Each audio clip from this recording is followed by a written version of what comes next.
Lençóis Maranhenses sand dunes. These sand dunes in northeastern Brazil are unique because they form in the middle of a tropical forest and are filled with freshwater lagoons during the rainy season.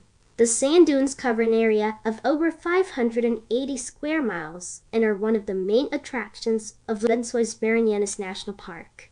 The sand is carried to the park from the continent's interior by the Parnaíba and Preguiças rivers, where it is then driven back inland up to 31 miles by winds, creating a series of sand dunes rising as much as 130 feet tall during the rainy season between January and June. The rainstorms fill the spaces among the dunes with freshwater lagoons of up to 330 feet in length and 10 feet in depth, and together comprising as much as 41% of the area of the park.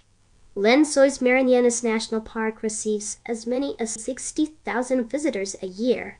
Everyday activities within the park include surfing, canoeing, and horse